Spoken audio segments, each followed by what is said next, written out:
Vamos a estrenarlo de una vez. Ah, no, pero con razón me lo regaló. Para recargar.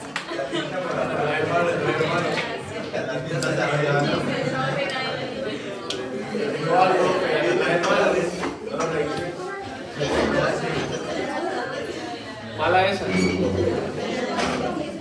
Bueno, buenos días.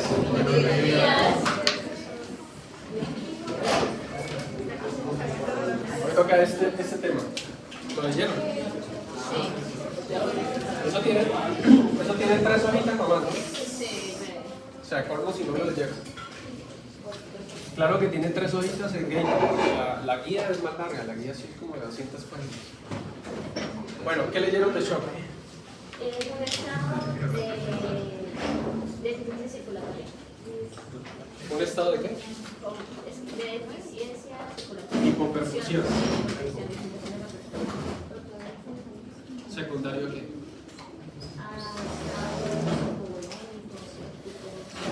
A diferentes causas, ¿cierto? Que toca determinarle la etiología.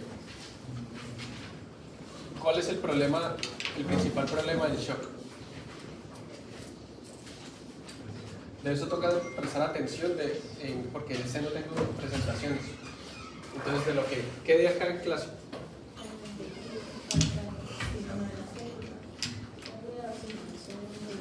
El mismo estado de hipoperfusión que lleva a que una disminución pues, de la oxigenación de los nutrientes.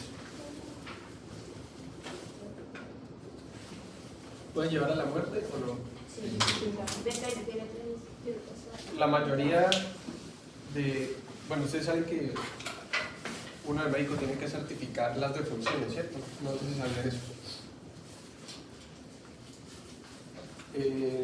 La mayoría de veces cuando uno va a certificar defunciones, usted lo llama y usted no conoce el paciente, o sea, usted nunca lo había visto. Y usted tiene que certificar que se murió. ¿Cómo creen ustedes que certifica uno eso? Que el paciente está muerto. O sea, usted tiene que poner su sello y su firma y decir, está muerto, para que venga a la funeraria y lo recoja. ¿Una descripción? ¿Cómo? ¿Descripción forense? No. Eso, sí, señor, eso se llama autopsia clínica. ¿Y qué creen que ahí va? Eso presenta mucho, que está morado. ¿Qué coloca uno ahí? Paciente activo, feliz, contento. Esperando mejorar, el paciente llegó frito. Y un amigo fue a llenar una de esas y se demoró como 3 horas y no regresaba. Y cuando regresó le preguntamos ¿qué? ¿Cómo le fue? Y dijo, bien. Dijo, no, se portó bien el paciente.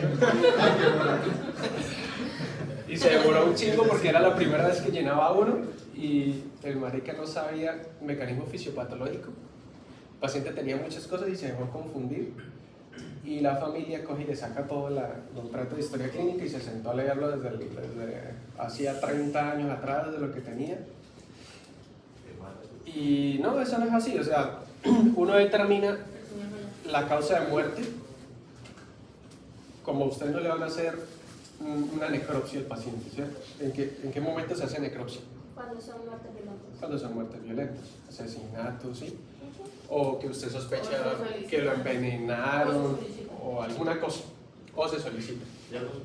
Pero si es un viejito que venía a llamarlo varios días en la casa y se muere en la casa, pues no hay necesidad de hacerlo.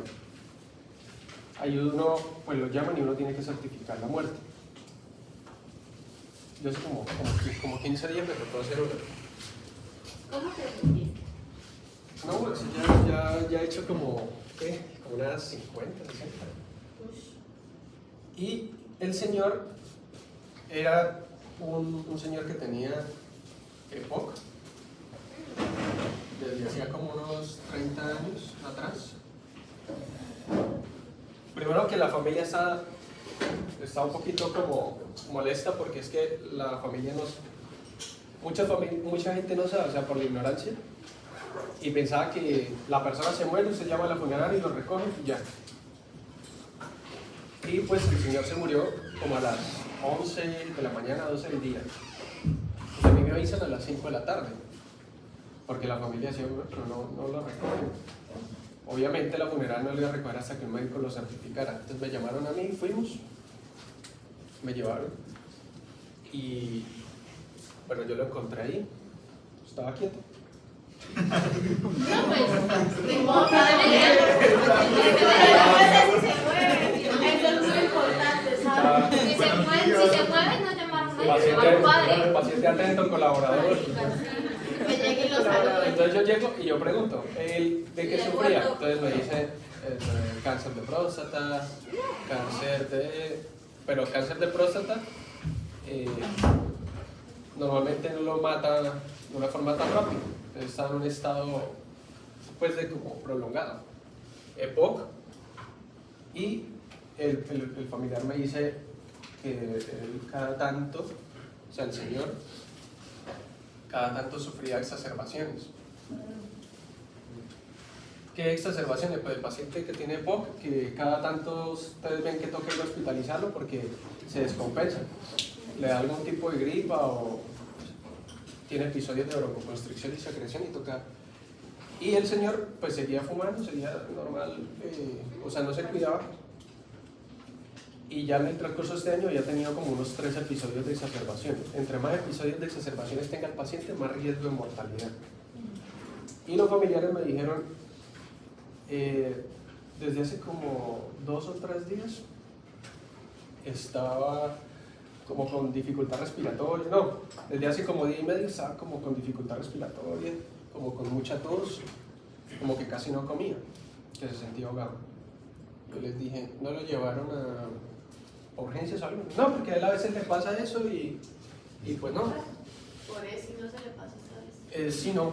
Pues se le pasó porque ya no sigue. Sí, entonces yo determiné ahí como, porque en el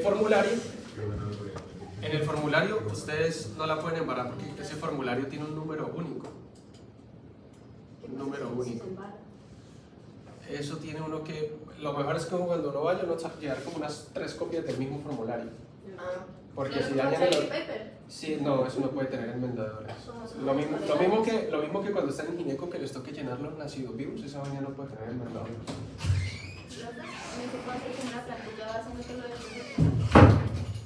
Ahorita varias clínicas lo tienen digitalizado. A mí esa me tocó a mano. Hola. Ahorita. Y bueno, el caso es que hay una parte, en la parte de atrás de esa hoja, que le pide a usted el mecanismo fisiopatológico de muerte. Y le pide, en primer lugar, lo que lo llevó a la muerte. En segundo lugar, la enfermedad antes de la muerte. Y ahí para abajo, antecedentes que él tenga. ¿Qué lo llevó a la muerte de él? Paro respiratorio. Paro respiratorio. Esa es la causa directa de la muerte. Un paro respiratorio o una falla respiratoria. El paciente venía desde hace días, día y medio, con dificultad respiratoria, se terminó cansando y falló. ¿Cómo diferenciamos entre un paro respiratorio y un falla respiratorio en el caso de un paciente así? En este, pues, por la etiología, pues es que primero falla la respiración y luego hace paro cardíaco. Por lo que vamos a ver ahorita. Por eso le estoy contando eso. Pero entonces la etiología primaria, un fallo respiratorio. No le va a fallar primero el corazón, primero va a fallar el pulmón. Porque es la causa primaria.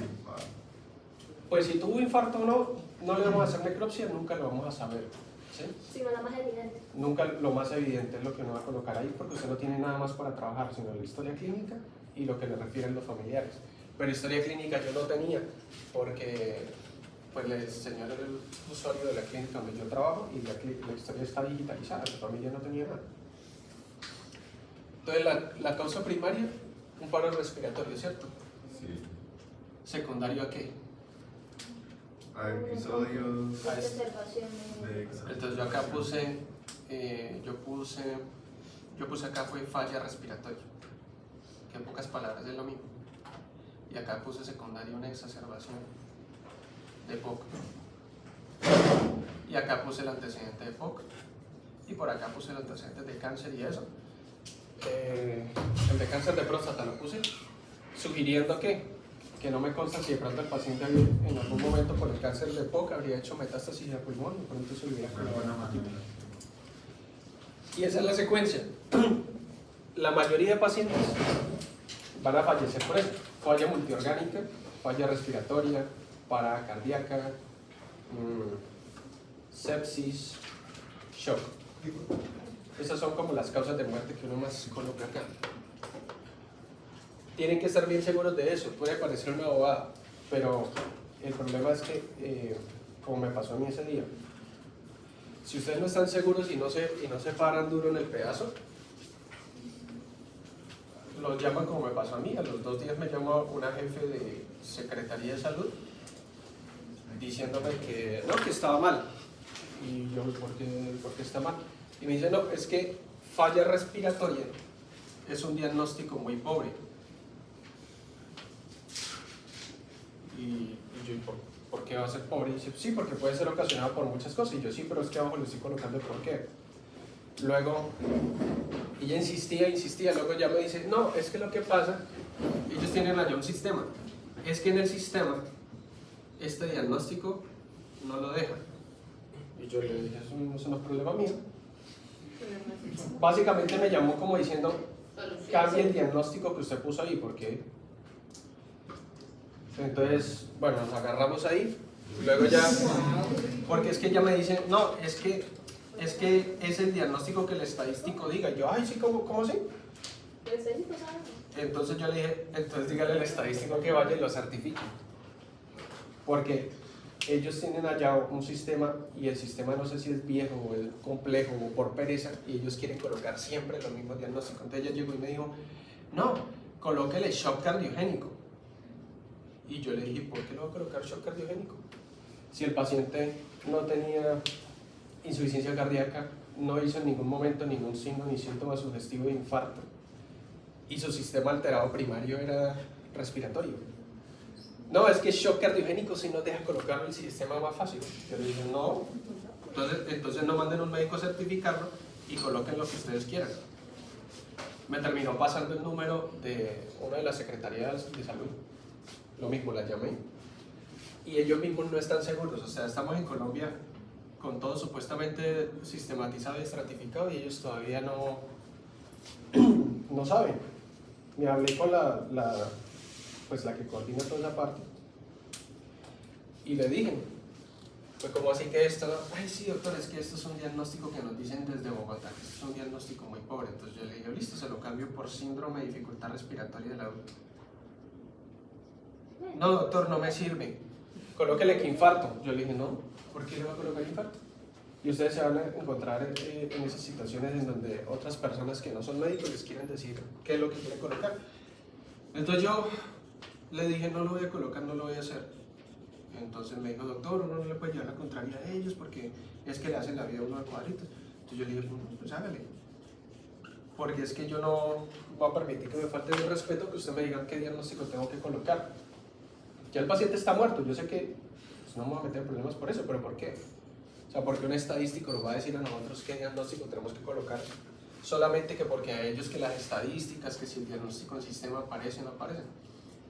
Entonces, bueno, finalmente dijo, pero ya lo llamo y no me devolvió la llamada. Entonces me vio muy seguro y se echó para atrás.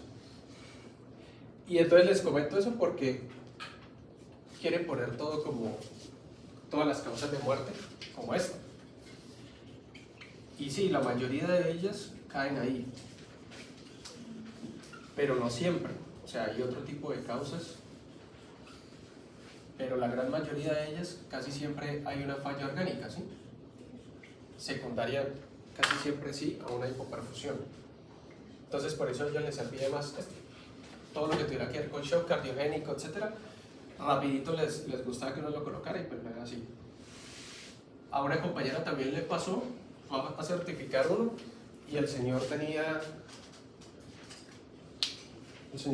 diabetes, hipertensión, de todo, pero los últimos días, bueno, el señor ya estaba postrado y ella me dice, Navarro, no encuentro dónde agarrarle para decidir la causa de la muerte. Me dijo, lo único que encuentro es que a nivel de acá de rodilla y como que a nivel sacro tenía úlcera por presión y estaba infectada. Y el familiar me dijo que de hace unos días venía como con fiebre y alteración del estado general. Hay uno que podría colocar como causa de muerte. séptico. una sepsis. Entonces yo le dije, pues colóquele shock séptico, de primero. Secundario, ¿a qué? A una infección de tejidos blandos maltratada, porque ella me dijo, yo le veo que tiene expuesto en la parte de la rodilla, veo exposición ósea. Entonces eso ya lleva días, eso le estaba comiendo ahí. Entonces yo le dije, claro, ahí está. ¿Será cierto o no? No lo sé, porque ¿cómo hacemos para saber? No podemos. Pero trabajamos con lo que tenemos y que es lo más evidente, esto. Entonces ténganlo presente para cuando usted les toque, en el rural de pronto les va a tocar certificar una muerte. Una no. Profe, y ahí en las certificaciones no te pone una descripción de cómo se encontró el cadáver. No. No. Si no lo haces a los peritos. No. Ya después de que usted le pone el sello certifica, viene la funeraria y lo recoge. Ya para darle tratamiento al cadáver. No, la primera parte son datos. Fulanito tal, cédula, fecha de nacimiento, si pertenece a alguna etnia en específico, etcétera, etcétera. Datos generales. Por la parte de atrás, el espacio dedicado a la causa de muerte es una cosa chiquita, solamente colocar los diagnósticos y ya. Entonces uno no coloca como lo encontró, porque se supone que como es una muerte natural, uno no va a encontrar que presenta quimosis o que presenta algún tipo de trauma o algo. Y si uno sospecha, usted llega y lo ve, se lo ve sangrando por acá con algún golpe o una herida o alguna cosa, usted dice, esta muerte no es natural y se niega a certificarlo. Y ahí toca llamar a medicina forense que venga y le haga el levantamiento y miren ellos si fue una muerte violenta. Ustedes llegan a certificar eso así y después por ahí alguien dice, sí, es que yo sospecho que a mi abuelo lo mató mi tía porque se quería quedar con la herencia, y yo sí escuché ese día que el viejo gritó por allá y que algo cayó, algo pesado, y se pone a hacer la investigación y sí, parece que sí mataron al señor y se certificó como una muerte natural y al señor lo cremaron y ya no hay evidencia de nada. Eso es un problema, lo llaman a uno allá, eso mejor dicho. Hasta perder uno la tarjeta por esas bobadas. Entonces no aguanta. Si usted sospecha que la muerte fue violenta o fue causada realmente, usted no certifique eso. Listo. Y pues bueno, entonces todo eso para comentarles que pues esto causa la mayoría de muertes y las etiologías pues son bastantes, secundarias principalmente de eso, disminución de oxígeno y nutrientes.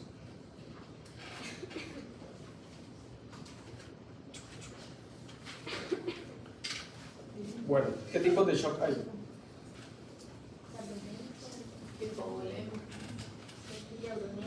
Hay como un grupo grande en donde ponen como circulatorio, ¿sí? ¿Qué leyeron del circulatorio?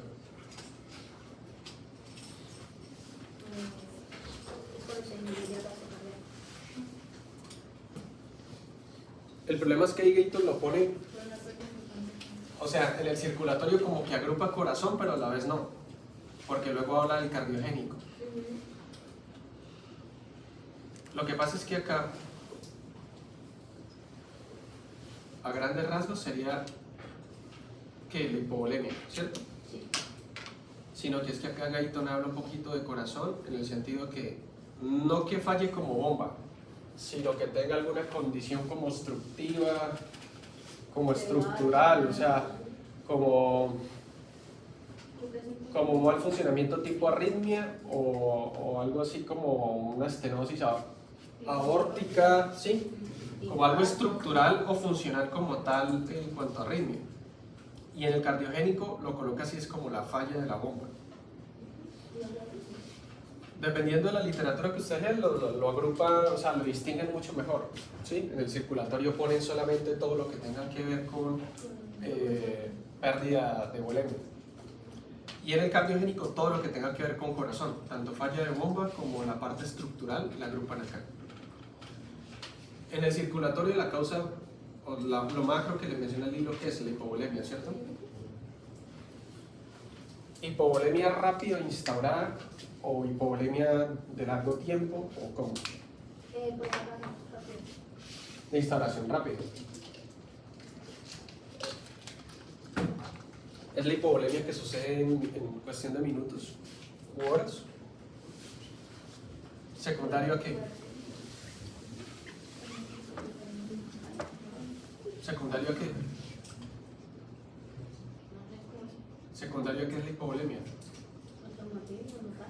Casi siempre es algún tipo de traumatismo o sangrado. La única manera de tener hipovolemia de instauración rápida es con algún trauma. ¿O hay otra manera?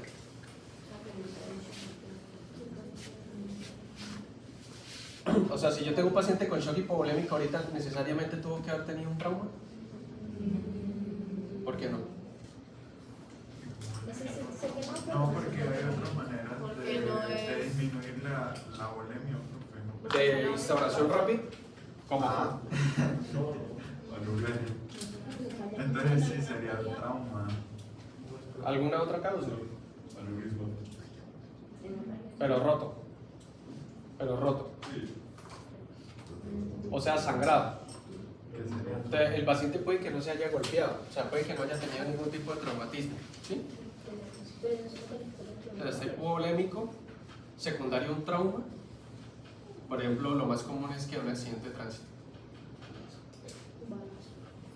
Y lo otro, que puede tener un tipo de sangrado. Acá entraría, por ejemplo, un sangrado de vías digestivas. Mujeres que tienen alguna patología ginecológica con sangrado abundante, no necesariamente embarazadas. Endometriosis. Sí, algunos miomas que sangran mucho, aunque esta no es de instauración rápida, realmente esto lleva tiempo, pero algunas mujeres de esas que llevan tiempo con eso, un día se levantan y empiezan con sangre y terminan en urgencias. ¿Y en esos casos qué se hace? Ácido tranexámico y mirar la causa del sangrado. Si casi siempre se va para histerectomía. Si ya es paciente mayor y ya tiene paridad satisfecha, va para histerectomía de una vez. Si es paciente... ¿Si es qué? ¿Si es qué? O sea, que tuvo hijos. Paridad satisfecha que ya tiene los hijos que ella quiere. Dicen, yo no quiero tener más hijos. Entonces de una vez se va para histerectomía. Y la otra, que el paciente tenga algún trastorno de coagulación, es un poquito más raro, una coagulación intravascular diseminada o alguna cosa de eso. Las quemaduras entrarían ahí. O sea, pues, porque los generan deshidratación. Si es quemaduras, Pues moriría. Uno no muere por quemadura. depende de la extensión de la quemadura, depende de la extensión y de la profundidad de la quemadura. Ahí dice que sí, soy hipovolémico por pérdida de sangre. Porque si la quemadura. Sí, porque si la quemadura, por ejemplo, es de un brazo completo, por más que es una superficie, es muy raro que lo lleve un shock y casi siempre se reponen líquidos, entonces no. Pero sí, una quemadura sí lo puede llevar por la pérdida de la. Y bueno, en la quemadura entrarían otras cosas como la infección, entonces podría llevarlo un shock séptico. Entonces, el paciente puede tener un sangrado sin un trauma evidente y llevarlo a un shock hipovolémico. Y puede tener un trauma, por lo que quiera. Casi siempre lo más común es un accidente de tránsito. Bueno, ¿y qué pasa en el shock hipovolémico?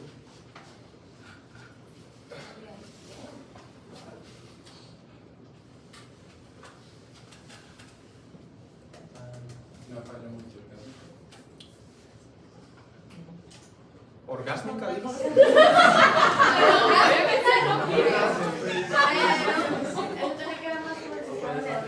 Ah, caray, eso sí me interesa. Me despertó de una vez. Sí, falla multiorgánica y se puso rojo. Ahí va, ya tengo dos, ya tengo aparato. Se ponen a darme papá, no sé. No me dé papaya porque a mí me gusta el sabateo.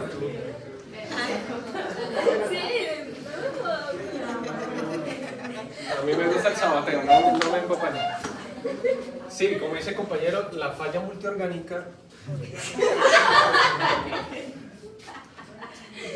secundario a que, como hay una hipoperfusión generalizada por la pérdida de sangre, el paciente está perdiendo sangre y empieza a caer la volemia, ¿cierto? Ahí habían unos mecanismos compensatorios que decía el libro. ¿Qué hay? Era simpático. Una activación simpática intensa que lleva a qué? Hay una vasoconstricción intensa.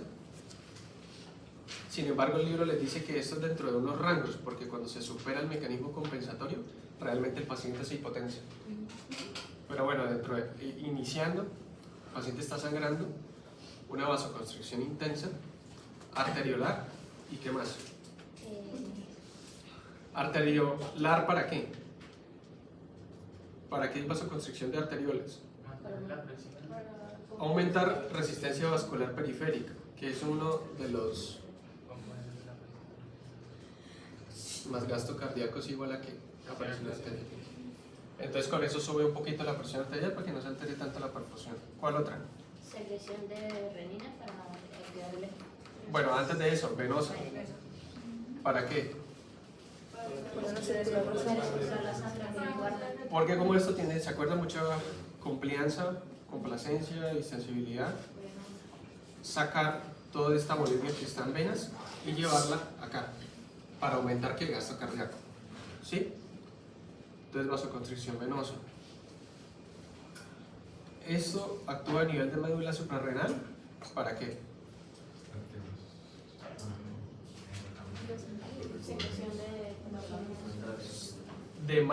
Primero de más simpaticomiméticos. ¿Qué? Catecolaminas. O sea, la misma adrenalina, acá. Pero eso no está en el simpático, ¿no? Sí, simpático. Y aumenta o promueve secreción de aldosterona. ¿Se acuerdan que yo les dije? Sí. Por lo tanto, se activa el eje. Al mismo tiempo, como acá hay una hipoperfusión, a nivel renal se censó la hipoperfusión, ¿cierto? Entonces hay activación del eje, como los mecanismos que hablamos en la clase pasada. Activación de la vasopresión. Entonces acá hay renina, aumento de la secreción de renina, angiotensina para elevar acá esto mismo, y pues promueve secreción de qué? Aldosterona con aumento de la retención de sodio y pues por lo tanto agua, y al mismo tiempo esto actúa, la angiotensina actúa a nivel hipotalámico,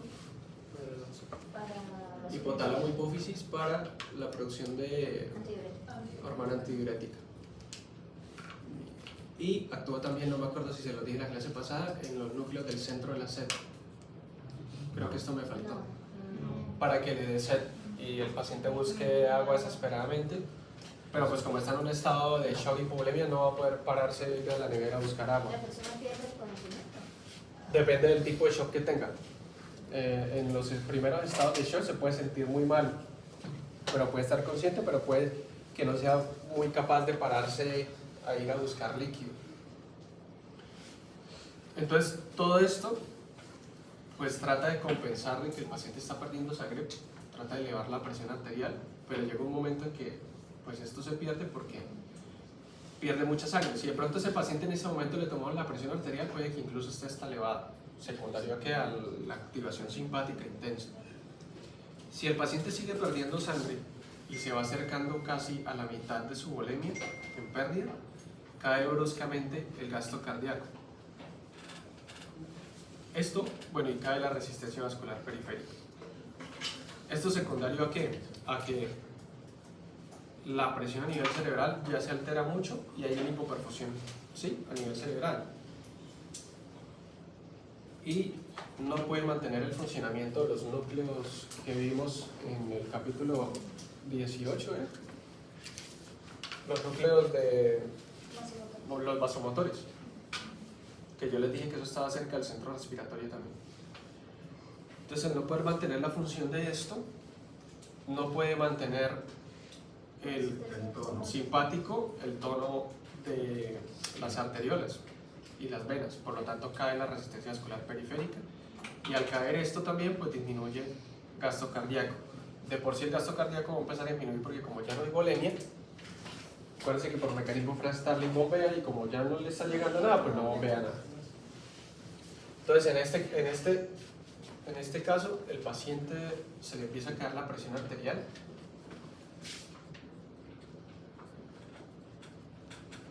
En ese momento puede que esté un poquito taquicárdico,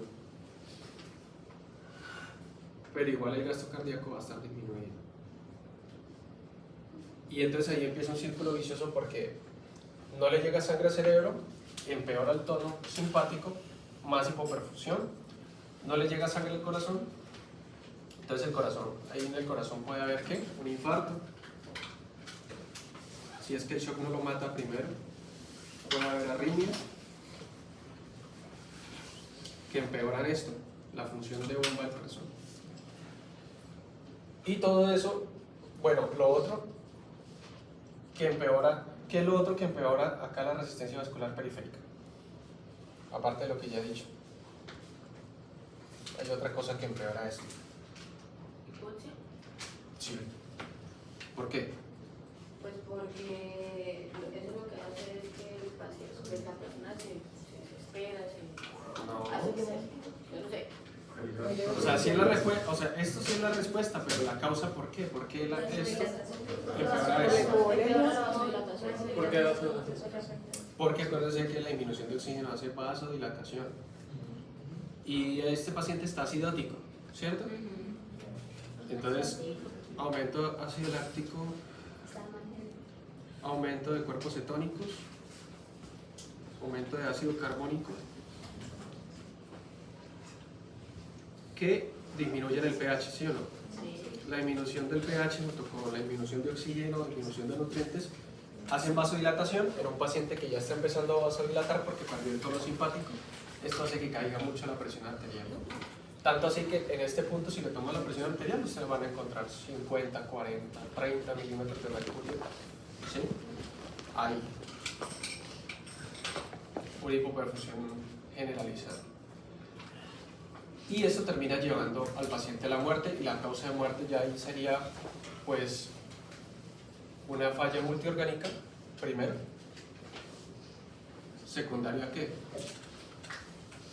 Un shock hipovolémico, porque estamos hablando de hipovolemia, ¿sí? Shock hipovolémico, secundario a qué? No, esto tiene un diagnóstico que, bueno, el shock hipovolémico secundario puede ser a una hemorragia, puede ser por ejemplo hemorragia de vías digestivas altas, o secundario a un trauma, en ese caso uno coloca un politraumatismo.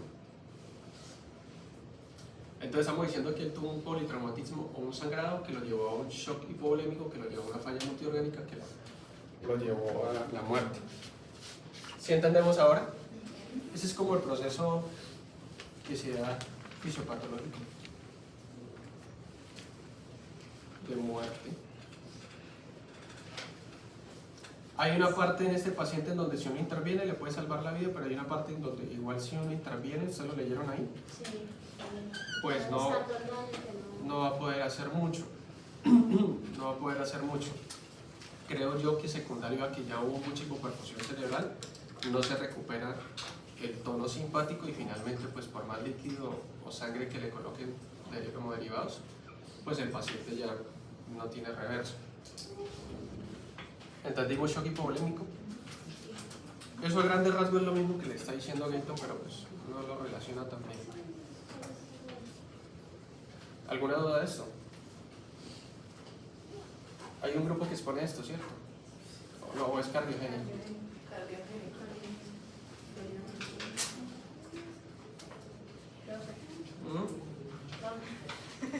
Sí, porque me voy a volver acá. Y yo tengo borradores en la casa que soy como. Esta pieza está muy bonita. ¿Verdad que voy a ir? Ya. Vamos con cardiogénico, ¿cierto?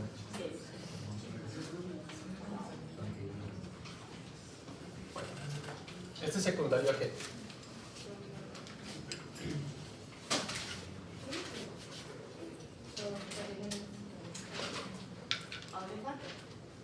A mí me gusta agrupar acá en cardiogénico, pues me gusta, no es que hay algunas guías que hablan así, a mí me gusta tomarlo así, todo lo que es corazón.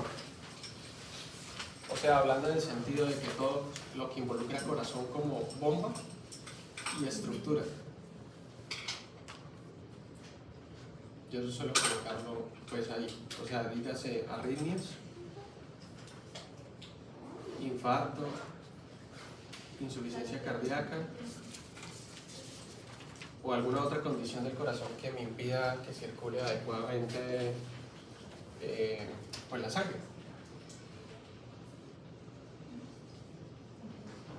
¿Qué es lo más común de todos los shocks? ¿Cuál es el más común? No.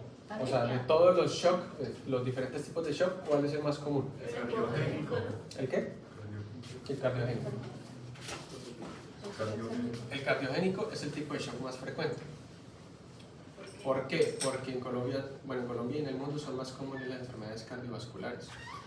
Entonces casi siempre es un shock cardiogénico secundario a un infarto o un tipo de insuficiencia cardíaca que finalmente termina llevándolo a alguna arritmia fatal como una taquicardia ventricular o una fibrilación ventricular.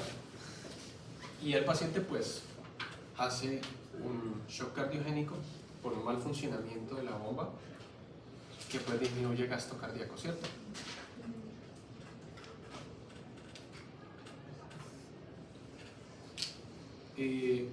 Las pericarditis, por ejemplo, taponamiento pericárdico también pueden ocasionar eso. ¿Qué otra cosa hay por decir del shock cardiogénico?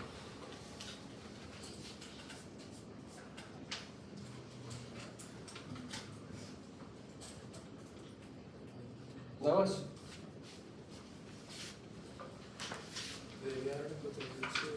¿Por qué acá por qué se podría desarrollar una arritmia en estos pacientes? Por la disminución del flujo. ¿Y eso causaría qué? Disminución del flujo coronario que ocasionaría una arritmia, ¿pero por qué? ¿Por debilidad? No, yo se lo dije en algún momento cuando estábamos en un infarto. La repolarización. El infarto altera la repolarización. Acuérdense que el infarto no altera la despolarización, sino la repolarización. Por eso teníamos alteraciones de la onda T y del segmento ST. Entonces, al alterar la repolarización, prácticamente como si tuviera un estado de despolarización permanente, y al no repolarizarse termina desarrollando una arritmia pues, casi que fatal prácticamente. ¿Como cuál? Como la taquicardia ventricular. ¿Y cuál otra? Fibrilación ventricular, que son ritmos que y puede también, pero también puede hacer de entrada, pues puede terminar de una vez en asistolia, falla el corazón y entra en asistolia. ¿Listo? Puede incluso hacer una taquicardia supraventricular con un ritmo muy rápido y el paciente también se descompensa. Esto secundario a un infarto. Y el infarto pues es una de las patologías más comunes en Colombia y en el mundo. Y en el mundo, no solamente en Colombia. Y si no, pues es un paciente con insuficiencia cardíaca que ha tenido antecedentes de infartos toda la vida, debilitamiento del miocardio y tiene una disminución de ¿qué? Del volumen sistólico, ¿cierto?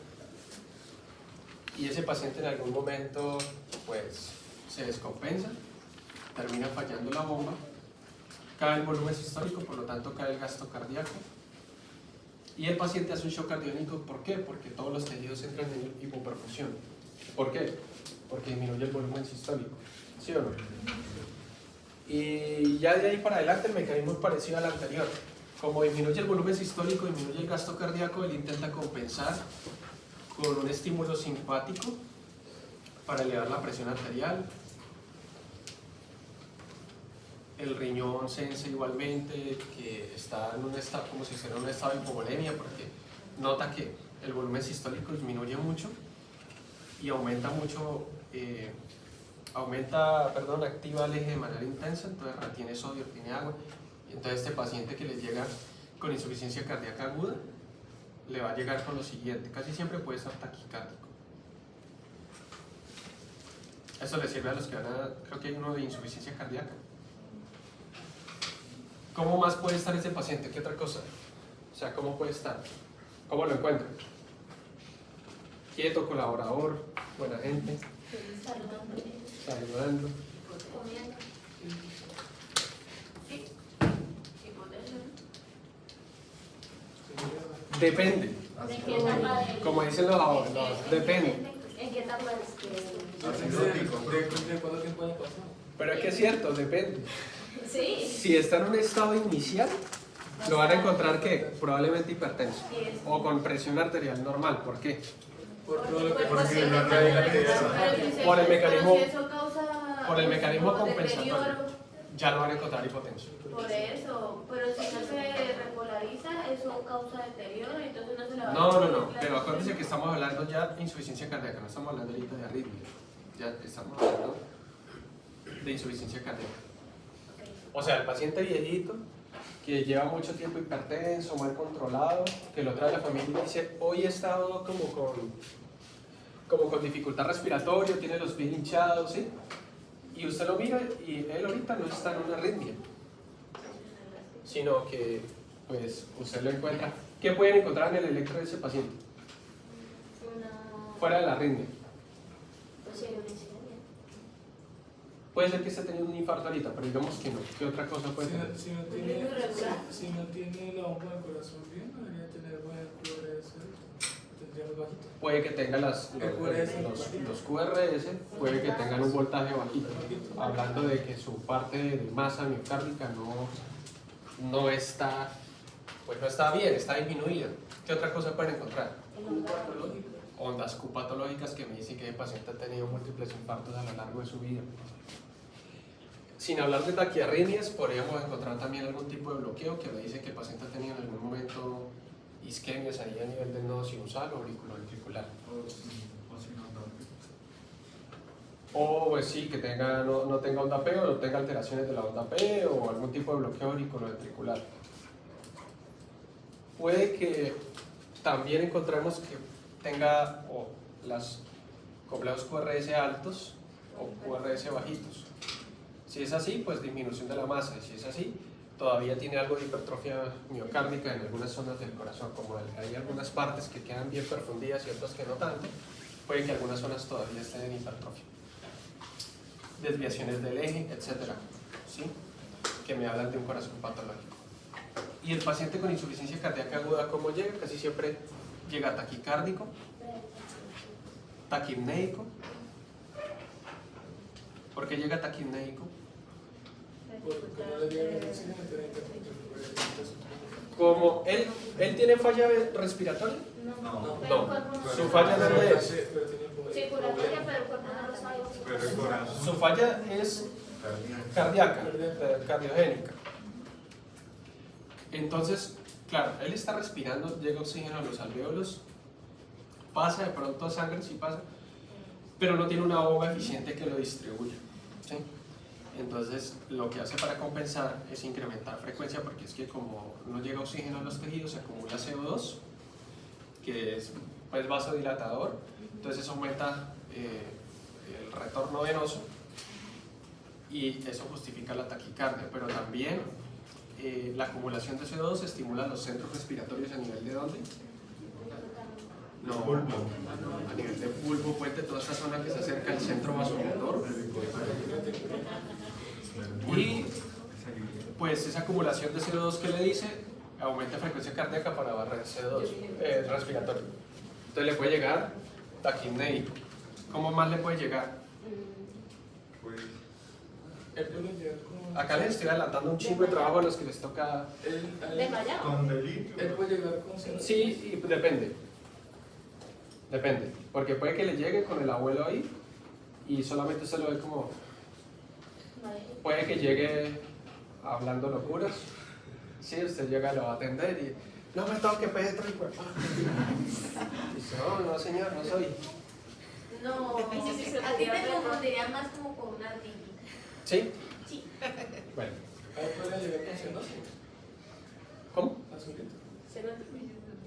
Puede que le llegue un poquito cianótico o puede que le llegue pálido, cualquiera de las dos. Cambios en la coloración de la piel, pero ¿qué más? Le va a llegar sudoroso, frío, ¿sí? Puede que le llegue frío. ¿De qué hablaría la frialdad? No hay circulación. La hipoperfusión, exactamente. ¿Qué me dijo ahorita? ¿Qué me dijo? ¿De qué? Una encefalopatía. Puede que le llegue el paciente hablando bobadas, sí, hablando cosas que no tienen ningún tipo de sentido. Eso podría ser. De hecho, casi siempre los familiares lo traen es por eso. Más que por la dificultad, es que porque empieza a gritar en la casa, a hablar locuras, a tratarlos mal. Y la familia no se lo aguanta y por eso es que lo trae. No lo trae ni siquiera porque lo vea mal. Sí, lo que dijo el compañero, que bueno, la parte encefalopática, primero que todo, pues la misma hipoperfusión cerebral, no le llega sangre a la corteza frontal, que es la que mantiene El juicio. el juicio, exactamente lo que nos hace humanos, lo pierde, y entonces, bueno, casi como si volviera un animalito, con capacidad para hablar. La personalidad, sí. ¿Qué más? Pues, ¿Orina o no orina? no, ¿Por qué? porque se activa el eje. Exactamente, como se está alterando la circulación, menos sangre al riñón, activación del eje, retención de sodio y agua, hormona antidiurética, sed, y el paciente no orina. Eso se llama oligúrico o anúrico. Puede llegar con edemas, ¿verdad? Puede llegar con edemas de miembros inferiores, edema de miembros inferiores, puede llegar con ascitis, pero no es tan común. Si de pronto tiene una hepatopatía base, le va a llegar con ascitis, pero le va a llegar con edema de miembros inferiores, le va a llegar con la taquipnea también porque puede tener edema pulmonar. Y eso conlleva también acidosis pulmonar. Ya tendríamos ahí, cuando tenemos el edema pulmonar, se nos sumaría una acidosis de origen pulmonar. Respiratoria, sí. Eso empeora la anuria, porque el riñón, como tiene que reabsorber todo el bicarbonato, menos orina. Sí, son signos de insuficiencia cardíaca, ingurgitación yugular, que es bastante sensible y bastante sugestiva de insuficiencia cardíaca. Puede llegarle con reflujo patoyugular. ¿Con qué más? Hay uno que cuando los que van a exponer insuficiencia cardíaca lo van a encontrar. Está en la guía 2024 que dice ritmo tercer ruido, ritmo galope, que se escucha literal como ritmo de galope. Altamente sugestivo de insuficiencia cardíaca. Y hay otros menos sugestivos, como por ejemplo la tos. La tos puede ser un síntoma o un signo, cualquiera de los dos.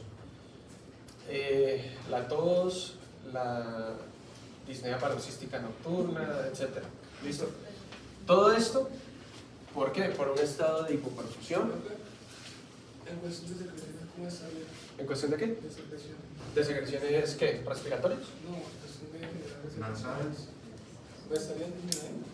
Disminuido. En cuanto a las respiratorias, puede que tenga tos y expectore un líquido, la guía dice líquido asalmonado.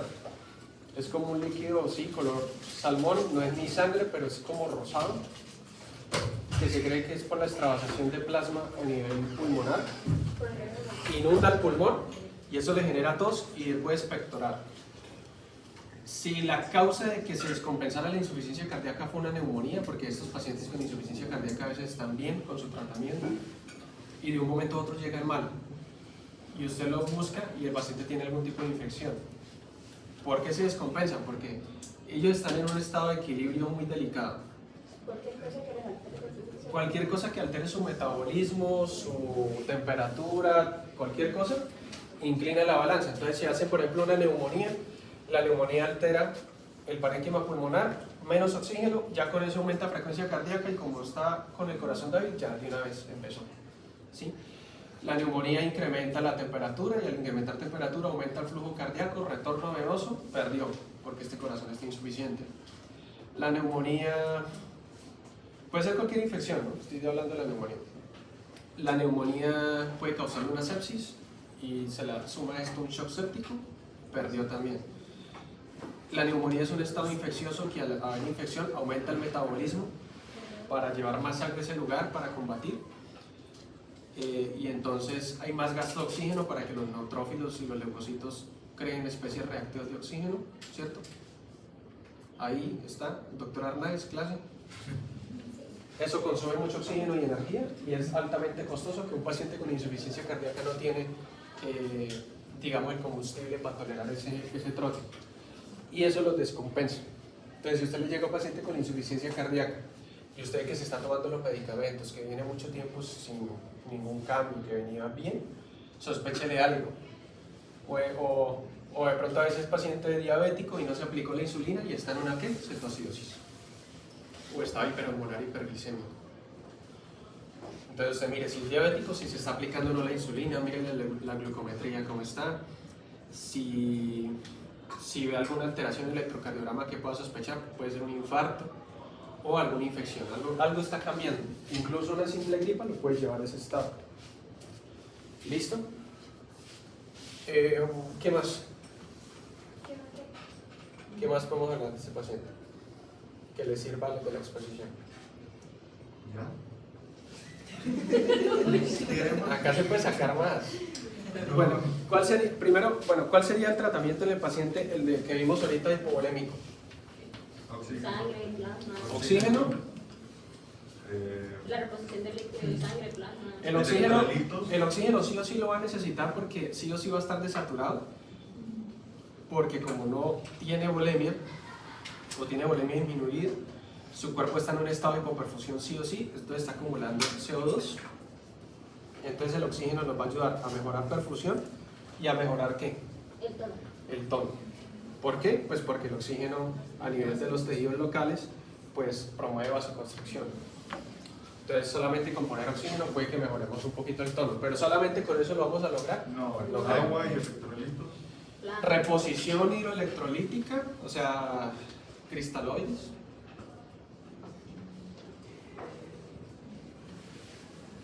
Y toca ponerle hemoderivados. Toca mirar qué tipo de sangre tiene el paciente y pues pasarle sangre. Si eso es negativo, échenle la cruz. Qué pecado. Si eso es negativo, échenle la cruz. Ahí hablaban de alternativas sintéticas para, por ejemplo, receptar. Muy difícil. Dificilísimo. Vasodilatador. Eso es primer mundo, ¿cierto? Y ahora sí es difícil, es complicado. Señor, Vasodilatadores. constrictores. Constrictores. Para subir presión arterial porque si no se la bajo mucho. ¿Se podrían usar catecolaminas? Sí, casi siempre usan Norepinefrina, epinefrina. o la dobutamina también, para subir. A veces pueden utilizar agonistas de antidiuréticos. Agonistas de antidiurética, ¿cómo así? La desnucleosina. Pues no es tan necesario, porque pues ella de per se tiene activado el eje. Sí.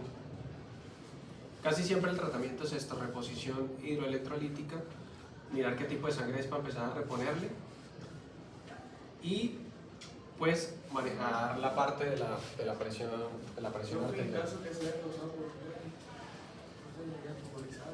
Con un trombo, sí. Acá, si ustedes leyeron la parte circulatoria, la hipovolemia no es la única, sino pueden ser estados que dificulten el retorno venoso. ¿Qué patología sería esa? Un ejemplo. Un tromboembolismo pulmonar. Entonces, está corazón.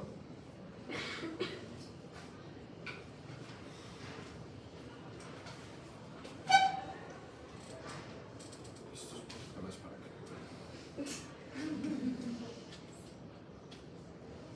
El tronco de la arteria pulmonar y digamos que más o menos por acá se va a poner la aorta.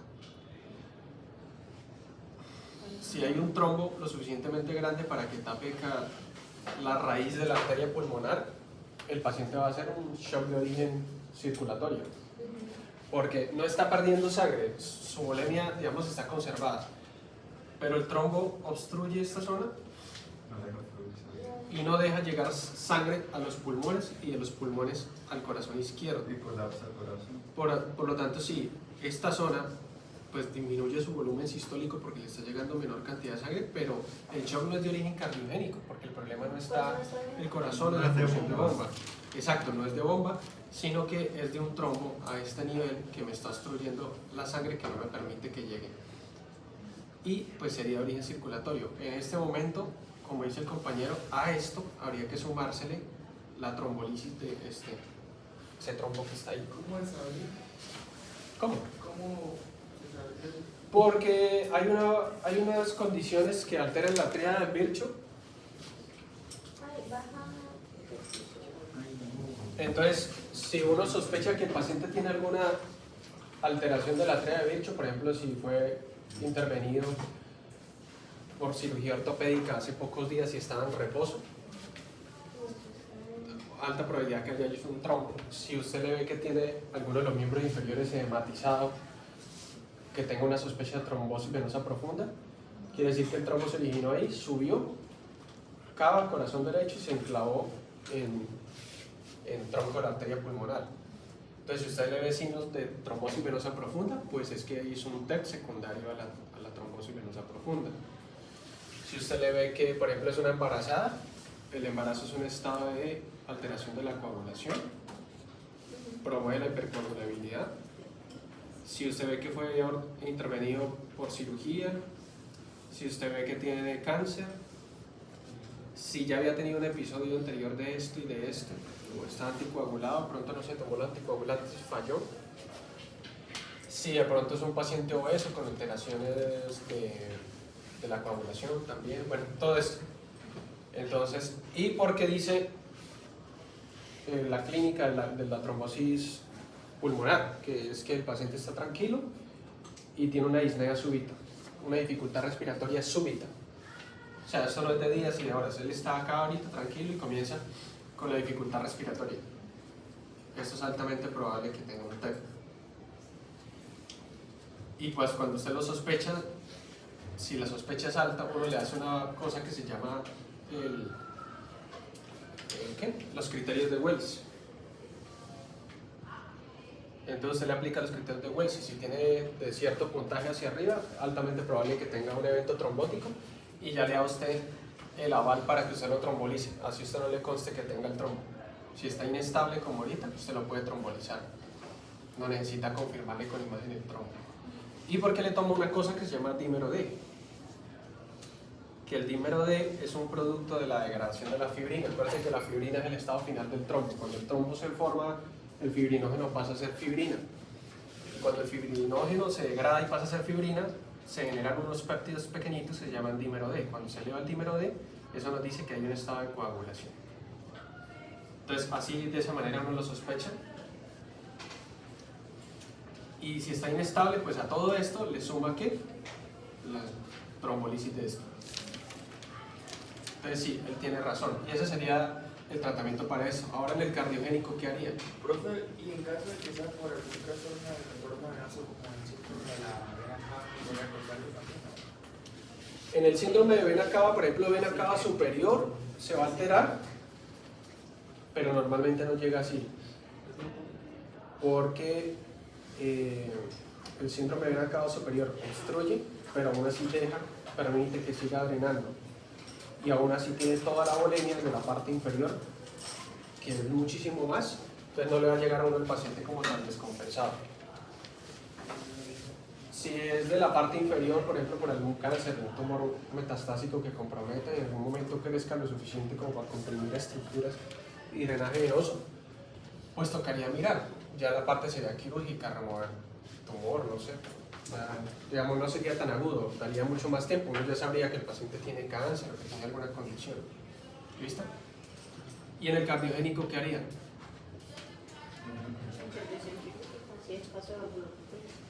Si es una valvulopatía que es inestable, ¿sí? Alguna insuficiencia aórtica grave, así como que es lo que me está causando eso, pues llevarlo de una vez y que el intervencionista, cirujano cardiotorácico, etcétera, que operan esa vaina, pues que no sé cómo le reparé la válvula, es que a mí cirugía no me gusta. ¿Qué más? Pero también Si es por infarto, puede regresar depende si es un infarto supra o tromboliza. si es un infarto con supra, lo tromboliza siempre y cuando está en el periodo de ventana, ¿no? Ventana. Sí. ¿Qué es eso? ¿Se acuerdan que yo les dije que si el paciente tenía más de 120 minutos, que no? No sé, sí. Entonces, no, ese es el periodo de ventana. Si el paciente con supra del ST tiene ya, usted lo recibe y usted ve que está a más de 120 minutos de un tercer nivel, pues usted lo tromboliza. Si ustedes están aquí en Villa del Rosario, pues no lo trombolizan, o sea, lo traen para acá para el Meos porque de acá a Villa del Rosario menos de 120 minutos. Entonces ahí le hacen intervención coronaria percutánea. Entran ahí y mecánicamente desobstruyen. Entonces si es con ST, bueno, se le da el tratamiento del infarto, se le coloca oxígeno si lo requiere, Y así usted dice que- pero acá sí lo va a requerir. ¿Por qué? Porque como estamos hablando de un shock cardiogénico, quiere decir que el infarto ya me está causando ya un estado de shock. Y sí o sí en un shock, pues toca colocar oxígeno porque el paciente va a estar hipoperfundido. Ahora integración planetaria. Si es, sí, inhibición, anticoagulación no, inhibición de la agregación plaquetaria, ASA, clopidogrel, etc. Y lo mismo, reponerle la presión arterial, ¿sí? Ahí no hay que meter tanto líquido, porque el problema no es de líquido, el problema es del corazón, de bomba, etc. Acá sí pueden ser de utilidad los betabloqueadores, pero una vez repongamos la presión arterial, porque si no me baja mucho la presión arterial por depresión miocárdica. Si es por una insuficiencia cardíaca sola, o sea, no tiene infarto, un paciente con insuficiencia cardíaca que se descompensó, ¿qué hay que hacer?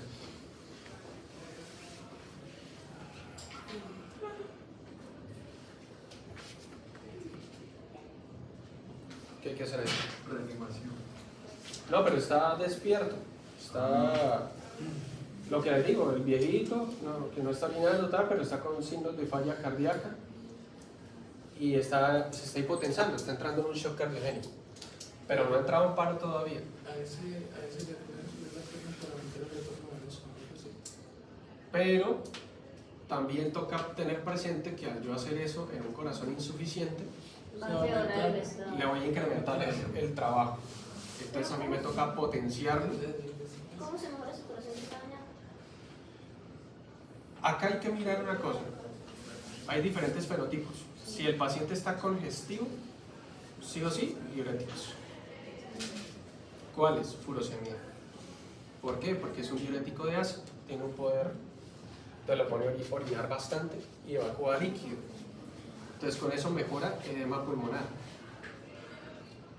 Al mejorar edema pulmonar, pues mejora oxigenación, mejora un poquito la acidosis. Si el paciente tiene hipoperfusión, signos de hipoperfusión, que acá lo va a tener porque estamos en un shock, se le colocan pues potenciadores de la circulación, o sea, en este caso vasoconstrictores, ¿sí?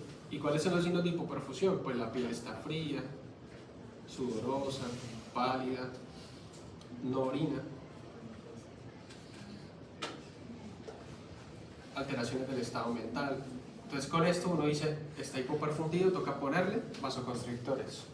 Se le pone vasoconstrictores para mejorar la función de bomba miocárdica. Y se le disminuye la cantidad de líquido con los diuréticos. Evacúa un poquito de líquido para, digamos, descargar un poquito acá el corazón. Y mirar cuál fue la causa de la insuficiencia cardíaca. Si fue porque tiene una neumonía, pues tratar la neumonía con antibióticos. ¿Sí? Entonces ahí toca mirar si la neumonía fue adquirida en la comunidad o si fue intrahospitalaria. Entonces si fue adquirida en la comunidad, tiene que haber sido, pues no haber estado en una institución de salud, ¿sí? Si fue adquirida en el hospital, pues fue que el paciente estaba hospitalizado o de plano le dieron de alta y a los 2 días regresó ya con la neumonía, pues la adquirió en el hospital y eso define el tipo de antibiótico que se coloca, ¿sí? Si fue por un estado diabético mal controlado, etcétera, pues se le controla la hiperglicemia, todo lo demás. Más o menos así a grandes rasgos sería el tratamiento. ¿Listo? ¿Claro hasta ahí o no? ¿Algo más que quieran saber de esto, el grupo de insuficiencia cardíaca? ¿Cómo se diagnostica la insuficiencia cardíaca? Buena pregunta, esa sería una. ¿Cómo creen que se diagnostica? Primero con ocultación. Auscultación, ¿y qué encontraría en la auscultación?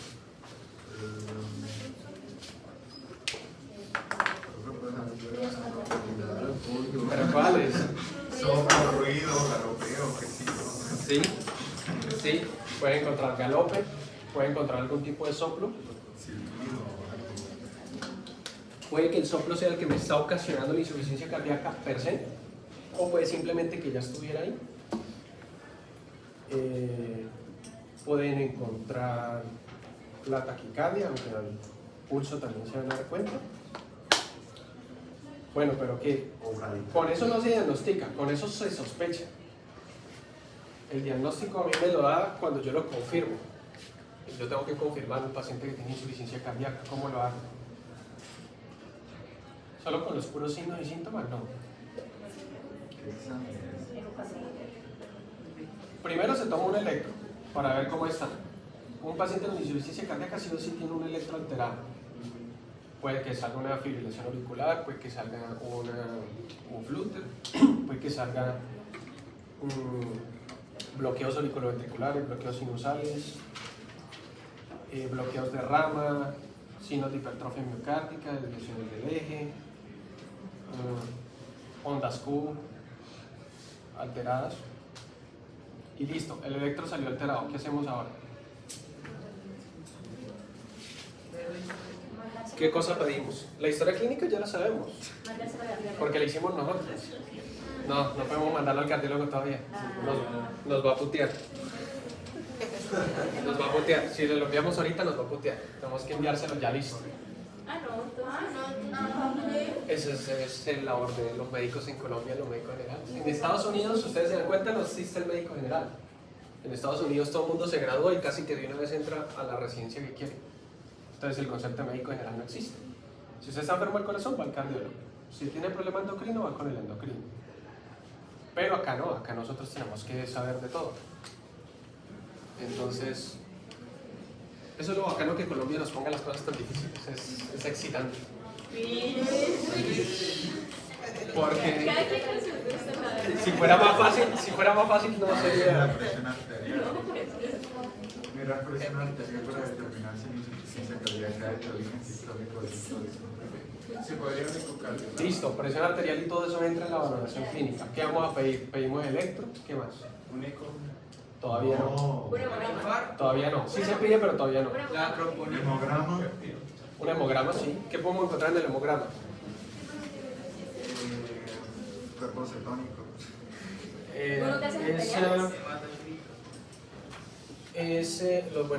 Los cuerpos cetónicos tenemos que pedirlos específicamente. Creo que no nos lo reportan ya en los hemogramas normales. Unos gases arteriales para ver el éxito. En gases arteriales de pronto sí nos lo pueden reportar, pero ¿qué encontraríamos acá primero en el hemograma? El paciente puede que esté anémico porque la insuficiencia cardíaca, si lleva mucho tiempo, que lo más probable es que lo sea, va a disminuir el hematocrito. ¿Por qué va a disminuir el hematocrito? Porque al haber una insuficiencia cardíaca va a llegar, o sea, como tal el riñón no va a estar Bien perfundido. Entonces, él tiene razón, una disminución de la perfusión renal, y eso hace que sí, el hematocrito disminución de la eritropoyetina. Eso es lo que él me quiere decir. ¿Qué más?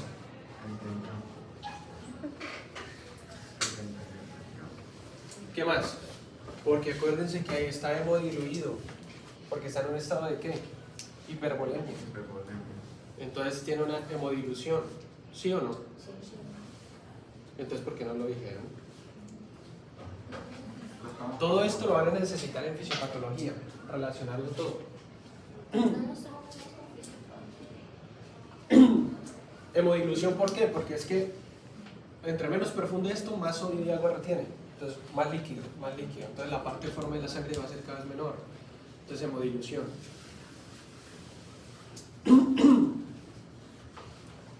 Y pues esto disminuye el hematocrit. Puede que de pronto tenga alguna alteración plaquetaria, como puede que no. Si no está orinando desde hace días, va a tener alteración plaquetaria. Porque el BUN y la creatinina elevados alteran la función plaquetaria. Entre otras cosas que pueden encontrar acá, si la causa de insuficiencia cardíaca ahorita aguda es que tiene una neumonía, pues van a encontrar los leucos elevados. Y si es una neumonía bacteriana, que es lo más probable, pues va a estar a expensas de ¿quién? Neutrófilos, etc. Y en gases, pues vamos a encontrar de pronto, si es una insuficiencia cardíaca aguda, una acidosis. Aunque puede que esté más o menos compensado y uno de pronto, cuando mire el pH, puede que no esté tan alterado porque en un estado inicial de pronto está compensando y trata un poquito de mantener el pH. Pero ¿qué me va a dar a mí el diagnóstico? Todo esto, o sea, todo esto me refuerza y yo digo, sí, mira, por esto. Pero ¿qué me da el diagnóstico? Primero vamos a pedir unos péptidos natriuréticos. Sí, pero eso no sé. Léanse en la guía, no tienen que leerse toda la guía, pero los que van a hacer la exposición, en la primera partecita, que son como las primeras 9 páginas, está el diagnóstico de insuficiencia cardíaca. Y les dicen que van a pedir péptidos natriuréticos.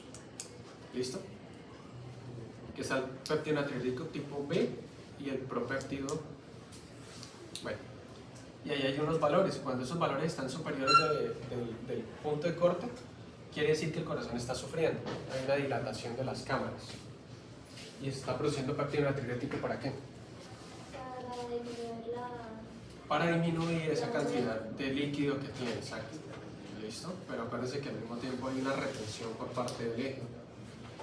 Y si los péptidos natriuréticos están alterados y el electrocardiograma también, ya se tiene que mandar un ecocardiograma, que ese es el que me va a dar el diagnóstico final. Eso no es muy difícil. Por eso. Entonces vamos con el péptido natriurético. Hasta acá, dependiendo de la clínica donde trabajen, hay algunas clínicas los van a restringir y hasta ahí pueden llegar ustedes. Hay algunas otras clínicas que sí les permiten enviar ecocardiograma. Si no les permiten enviarlo, lo envían usted con el especialista de una vez. Pero si como el paciente ahorita está en urgencias, como estamos hablando de la insuficiencia cardíaca aguda ahorita ya está en urgencias, pues rapidito usted pide la interconsulta y rápido el internista lo ve, o de plano cardiólogo y le envía el ecocardiograma. Pero si lo pueden enviar ustedes, se lo envían ustedes de una vez. Y esto lo que va a hablar es de la disminución de la fracción de eyección. Les habla también del grosor del músculo, les habla de muchas cosas. Y ya con esto tenemos el confirmatorio de la insuficiencia cardíaca. Entonces, la insuficiencia cardíaca se confirma con esto. ¿Listo? No, profe, y entonces en el examen visual era como una, no sé, radiografía de tórax para ver. Son ayudas. Nos ayudan a sospechar. Pero por ejemplo, con una radiografía de tórax, yo no puedo dar el diagnóstico de insuficiencia cardíaca, porque es que la insuficiencia cardíaca viene cuando yo confirmo que tiene disminución del volumen sistólico, ¿sí? Y como yo confirmo, o sea, yo como mido que el paciente, el volumen de sangre, como lo mido que de verdad está disminuido, la única manera es con un ecocardiograma. Pero antes de eso, péptido natriurético. El péptido natriurético me ayuda a sospecharlo, porque es que el problema del péptido natriurético es que hay otras causas que lo elevan. Infarto, fibrilación auricular, cualquier tipo de arritmia, incluso estados de tromboembolismo pulmonar me pueden elevar también el péptido. Hay una lista en la guía de cosas que pueden elevar el péptido. Entonces, solito el péptido elevado, no puedo dar diagnóstico de insuficiencia cardíaca, pero si el péptido está elevado, el electrocardiograma está normal y ustedes ven en el paciente todo lo que hablamos ahorita, altamente probable que tenga eso. Profe, ¿en qué punto se mide la troponina?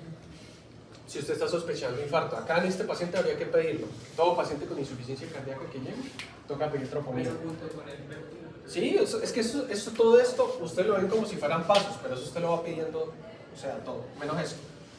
O sea, al paciente le llega, usted lo sospecha, le ve los signos, los síntomas y le pide el hemograma, los gases, una glicemia, le pide los péptidos, le pide dímero D, le pide troponinas y le pide bumicreatinina para ver la función renal que tal está. Ya con eso, usted, bueno, y como estamos ahorita hablando en urgencias, pues ya, y el electro. y usted espera resultados. Y mira, no quiere decir que hasta que usted tenga resultados va a empezar a tratarlo, no, porque si usted ve, por ejemplo, que el paciente tiene signos de congestión, inicia ¿qué? Diurético. Si usted ve que el paciente está hipotenso, tiene signos de hipoperfusión, le inicia ¿qué? Pues los vasoconstrictores. Si me hago entender, no quiere decir que el paciente le llega, usted lo ven así y lo tiene ya acostado hasta que salgan los exámenes para ver qué define, como hacen algunos médicos. No, por clínica usted define. La radiografía de tórax que dio el compañero también la tienen que pedir acá. Y en la radiografía de tórax, ¿qué pueden encontrar? Pues anomalías en los vasos importantes. Pueden encontrar. Lo que él quiere decir es dilatación de los ilios. Usted ve acá los pulmones en la radiografía. Usted ve acá los ilios. Lo ven siempre con una cosita blanca. Pueden encontrar esto muy dilatado, que hablaría del aumento de la presión en esa parte de la circulación. Pueden encontrar derrame pleural, se borra esto, y encuentran el diafragma aquí arriba por el derrame pleural, blanco, se ve todo esto. Si el paciente tiene POC, sí, porque el enfisema es atrapamiento aéreo. Lo más probable es que acá encuentren es blanco porque se está acumulando líquido en toda esta zona. Si la causa de que el paciente se descompensara es una neumonía, pues van a encontrar la neumonía ahí. ¿Y qué otra cosa van a encontrar? Que el corazón se ve como grande. Y acá están los ángulos costofrénicos. Entonces ustedes miden una cosa que llama índice cardiotorácico. Y si eso supera el 50%, ya se habla que el paciente tiene una magnificación de la silueta cardíaca. O sea, el corazón se ve grande. Resulta que es que uno no puede diagnosticar cardiomegalia con radiografía, porque tiene que ser con ecocardiograma. Acá uno dice es magnificación de la silueta cardíaca y ya, pero se confirma es con esto porque esto nos dice el tamaño de las cámaras del corazón y nos dice está dilatado, está grande ya. Pero acá uno dice magnificación de la silueta cardíaca compatible con probable cardiomegalia, secundaria probable insuficiencia cardíaca, no sé qué tal, miopatía dilatada, y como tenemos muchos pacientes rurales, probable cardiopatía chagásica. ¿Listo? Y todo eso se pide, pero ustedes van, a medida que van pidiendo eso, van pensando en el tratamiento. Es que el tratamiento lo da la clínica. Si el paciente, entonces usted ya sabe que es conocido de insuficiencia cardíaca porque usted ya lo ha visto en el servicio antes, o en la historia clínica aparece, o viene con una familiar que es buen informante y le dice, doctor, es que él tiene una insuficiencia cardíaca y está en tratamiento con esto y esto y esto y esto. Con el puro tratamiento usted se da cuenta que tiene. Entonces dice, es un paciente con falla cardíaca que ahorita está en una falla cardíaca descompensada y mira, ¿qué tiene? Edema pulmonar, está con dificultad respiratoria y a la auscultación se le escucha aquí como líquido. Tiene edema pulmonar. ¿Qué se le coloca? Para evacuar líquido. Diurético.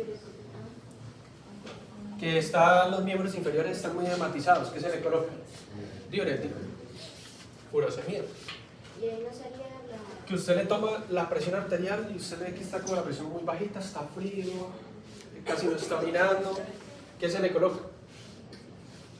Catecolaminas, o sea, vasopresores, para mejorar la presión. Listo. Que parece que tiene una neumonía, antibiótico. Que parece que fue un infarto, el abordaje del infarto según sea con supra o con infra. Ese es el abordaje del cardiogénico. ¿Listo? Mire que sin hablar de dosis. Ese es el abordaje del cardiogénico hablando cuando es causado por una falla cardíaca. Ahora, si es por un taponamiento pericárdico, como es más complicado, hay una triada para eso.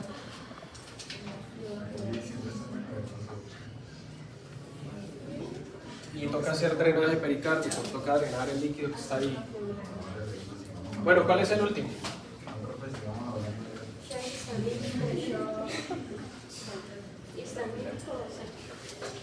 ¿Cuál es el otro?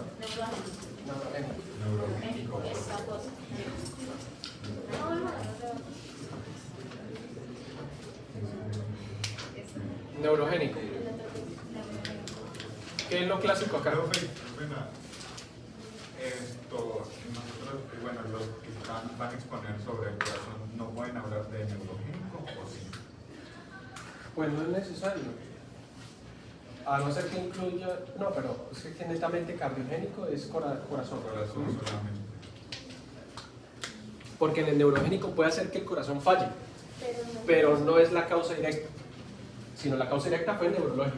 Por eso, sí, pero si hay, por ejemplo, una alteración o en el bulbo raquídeo que dañe el centro vasomotor, Es que eso Exacto, se comenta como una causa secundaria al neurogénico, como secundario. como secundaria.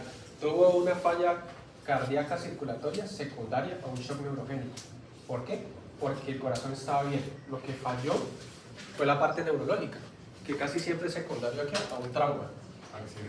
Accidentes de tránsito, que es una de las causas más comunes de muerte en Colombia. Creo que está solamente después de las vasculares. O sea, la causa más frecuente en Colombia de muertes cardiovasculares, infarto, ACV, etc. Luego le sigue accidentes de tránsito. Entonces, traumas, por ejemplo, craneoencefálicos severos. Hay traumas en esta zona, o puede haber edema de plano que compromete la circulación.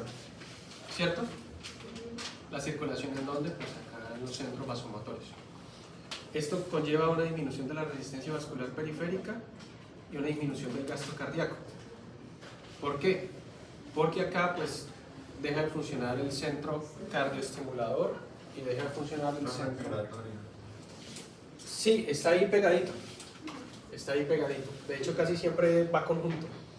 Porque como los núcleos son muy pequeños y están muy cerquita, se afecta el uno y se va afectando el otro de una vez. Se unen también.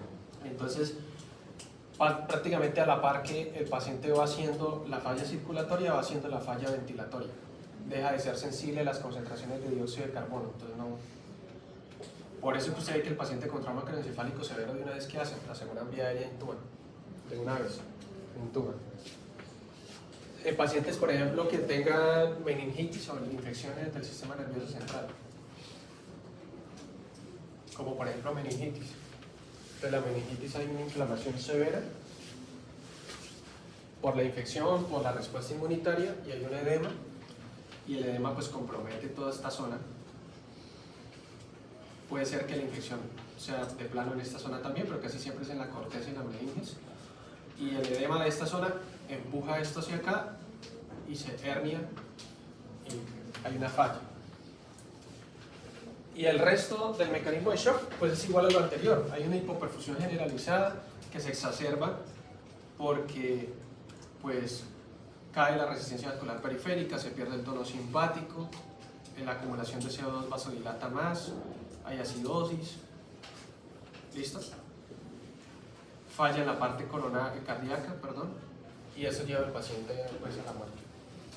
Por hidrocefalia, ¿no? Si no se le coloca la valvulita, sí. Si no se le coloca la valvulita, sí. La derivación ventrículo-peritoneal, porque incrementa la presión. ¿Listo? Por eso pacientes que tienen meningitis les colocan el antibiótico y al mismo tiempo le colocan corticoide, porque lo que el antibiótico entre y rompa y dañe las bacterias va a liberar componentes que promueven la inflamación. No sé si el doctor Arnaiz ya les habló de eso. Los receptores tipo TOL, ¿no? Sí. No los veo activos. Le voy a decir al doctor Arnaiz que le suba un poquito el libro. No los veo activos, tienen que relacionar todo. Y pues con los receptores tipo TOL el sistema inmunitario reconoce esos productos bacterianos básicos, manosa, polisacárido, entra y promueve una destrucción masiva e inflamación peor que la que estaban causando las bacterias por sí solas. Entonces se le coloca antibiótico y se le coloca corticoide para modular el sistema inmunológico y no haga tanto edema cerebral para evitar esto. ¿Y no se drena? No, ahí usted le coloca el antibiótico, el corticoide, y con los días la infección va pasando y va disminuyendo. Ya. A no ser que drenaje, y eso, que a veces he visto abscesos y eso, no entran a hacer drenaje porque es que es muy complejo el sitio. Entonces no, la mayoría de veces no. Bueno, ese no me detengo tanto el tratamiento porque es un poquito más complejo y todavía está más discutido. Que si se somete el paciente a hipotermia para disminuir el edema cerebral, que si se acuesta tantos grados, que quede como más inclinado que acostado, que para que drene, baje el drenaje venoso, el líquido. Te habla de las piernas más arriba de la cabeza. Que si hay unas vainas que si le colocan diurético o manitol, pero eso está controvertido, que para disminuir edema cerebral, bueno, un montón de cosas. Entonces eso está controvertido todavía. Pero me interesa que se queden con el de hipovolémico y con el cardiogénico. ¿Qué más? Bueno, entonces bien que 3 hojitas, pero es todo lo que hay por decir ahí. Vamos a empezar ya entonces la parte renal.